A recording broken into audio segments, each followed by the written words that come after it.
Van life in winter can be epic, but it can also be terrible and uncomfortable. Whether you're a weekend warrior or a full-time traveller, I hope that you are able to enjoy your van throughout all of the year like we do. Having travelled extensively throughout all of Europe, including the Baltics in the winter, hopefully we have some experience and some knowledge that we can impart onto you guys and you guys can find helpful when you're traveling in your van in the winter time. This is part of a 2-video series. If you didn't catch our other video on how to maintain your van perfectly for when you're traveling in the winter and in freezing conditions, then go ahead and check out this video. You can find it in the description below as well if you want to watch it after you've finished this video. But this one is going to cover how to basically be as comfortable as possible in your van, living in your van, traveling in your van in winter conditions and in negative temperatures.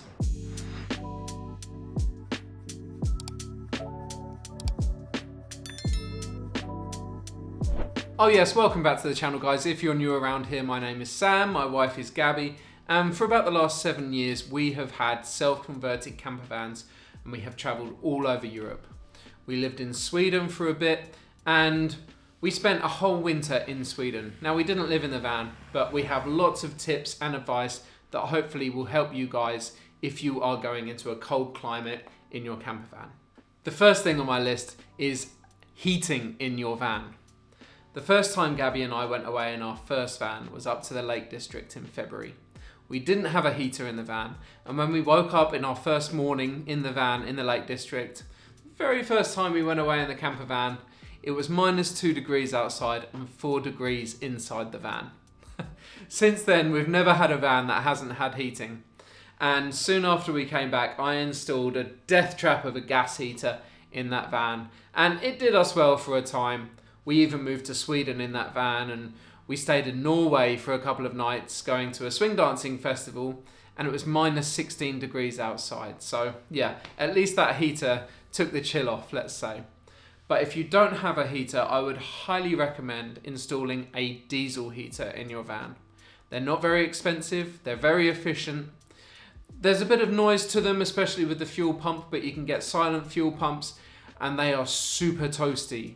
If you have a van, even a long wheelbase van, even a Luton van or a bus, a 5 kilowatt diesel heater is more than enough to keep you warm and toasty in your van. Having a heater in your van is a complete game changer and definitely the first tip that I would give you if you're wanting to spend time in the back of your van, in winter months. Hopefully whoever converted your van, or if it was yourself, hopefully your van has been insulated.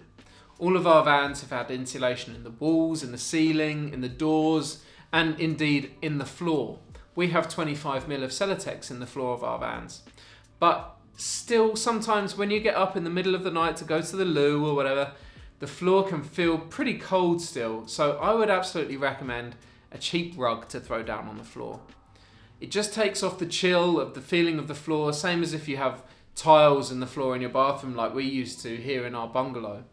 It's just very uncomfortable when you stand on that cold floor in the morning. So get yourself a rug or cut up an offcut of carpet you can get from Carpet Right or any sort of local carpet shop. That can really make a difference, and we plan on doing that ourselves this year. Also, while we're on the topic of fabric, some good quality blackout thermal curtains will do you a treat. We've got them in our van, we've had them in all of the vans, and not only do they block out the light almost, I would say 100%, they also keep the cold at bay. They don't let the cold come through the windows. Now actually this winter, I've got a little plan to make some insulated panels to go in the back windows of our doors because they're right next to the van, and occasionally in the past I've been able to feel the cold off the back windows because I sleep next to the back windows. I'm thinking about getting some Celotex insulation, wrapping some stretch carpet material around them and wedging them in those voids where the windows are at night time. We'll see how that goes. Maybe you guys could try it too. But definitely some thick curtains will work a treat and help keep the cold out for sure. Now you can see the theme of this part of the video is about keeping warm, and of course that's a really important part of being comfortable in your van, especially if you're traveling, for extended periods of time. But don't underestimate the importance of ventilation in your van, especially if you're using gas to, boil water or do cooking. Actually, burning LPG and propane emits, for every kilogram of gas that you burn, it emits 1 kilogram of moisture. And when you think we've got such a small space in the back of a van, it doesn't take much for mold to start growing. Also, another culprit for mold in your van is your bed. You want to make sure that the bottom of your bed is vented. Now, we have slats on the bottom of our bed and they form the structure of our bed, so the mattress can breathe perfectly well. I mean, sometimes also the bottom of the bed can get a bit cold because of that, but if you watch until the end of the video, then I'll let you in on a very fun little secret about how we prevent the cold coming up from the bottom of the mattress. But preventing mold is absolute key. Nobody wants to be in a confined space with mold, so heating and ventilation are two of the most important parts of being comfortable in the back of a van. As mentioned in our other video, it's important to make sure that your fluids don't freeze, whether that be the antifreeze in your engine, the windscreen washer fluid, or indeed the water and drinking water in the back of your van. Now, we have internal water tanks, but a lot of camper vans and motorhomes have external or underslung water tanks. And if they freeze and the pipes freeze, then the pumps can freeze, and you can be in a whole world of trouble if that happens. But what I know that you can get, and I've never used them myself because, as I say, we've always had internal tanks for this very reason, but you can get electric heated pads that stick onto the side of external water tanks. I assume that you need quite a high electrical capacity to be able to run those, but nevertheless, they are there if you need to look into them if you're going into an extremely cold climate and you have external tanks. When we're not using the van in winter, it's also worthwhile just releasing the pressure out of all of the pipes, making sure that there's no fluid in the water pipes of your plumbing inside the back of your van. It only takes one, sort of 24-hour period or even shorter than that for all of your pipes to freeze. So make sure that your pump is not going to get ruined and that your pipe work is going to stay intact, because when all of the ice thaws out, the last thing you want to find is a big leak inside your van. Now, another thing to consider is that unfortunately batteries don't do well in the cold. They don't hold their charge that well. I know that there are lithium batteries on the market that have internal heaters in them to keep them above a certain temperature, but I've not actually had anything to do with lithium batteries. I've never been able to justify the price. But it's definitely something to be aware of, is that the capacity of your batteries, whether they're AGM, lead acid, whatever, even lithium by the sounds of it, if they have heaters in them, their capacity is severely reduced when they're very cold.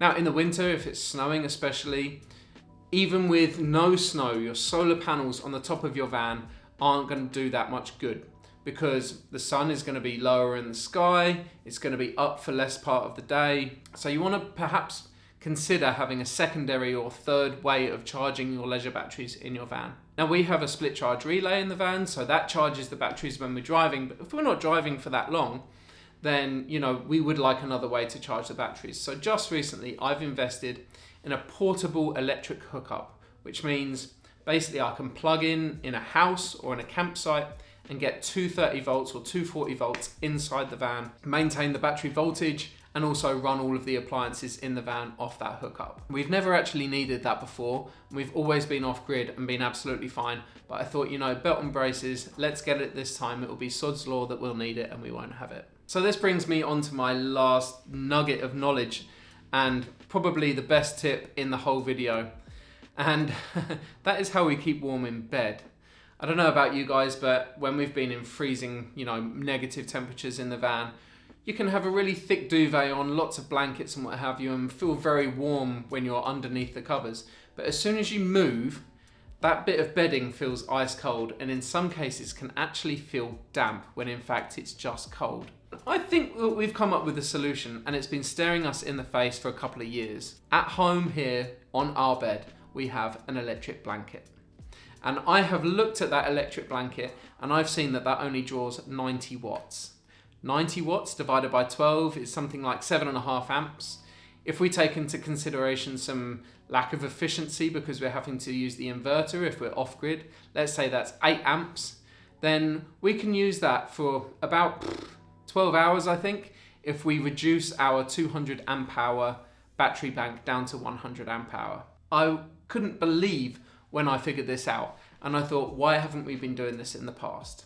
So the other day, I put the electric blanket on in the bed. I was sleeping in the van, but I was able to do the test to see how much it would deplete our batteries. And it only depleted our batteries by 0.2 volts. A worthwhile investment, in my opinion. If you don't have one already, get yourselves an electric blanket, a low energy one, because you don't want to deplete all of your battery, of course, but we can't wait to be using our van now in the winter. Whereas that was one of the things that used to put me off. It's all very well using the diesel heater and what have you, but cold bedding is no fun. Now we've got this, hopefully it's a game changer. It should be noted that we're only able to use this because we do have an appropriately sized inverter, which converts 12 volt to 240 volt. And if you don't know what that is, then go ahead and search it on YouTube. I won't go into that now. But off-grid, we can use the electric blanket. Of course, if we're plugged into an electric hookup, we can use the electric blanket as well.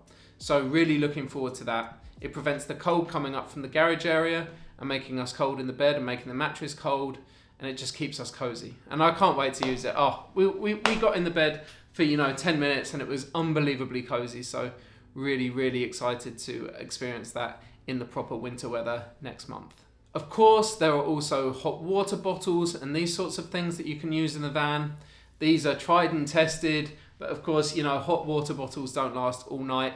And we have the benefit of having 2 little puppies to keep us warm too. But if there's anything else that you can think of that might help anyone else, then do let us know in the comments section if we can make our lives more comfortable in the back of the van in negative temperatures, or indeed anybody else's lives.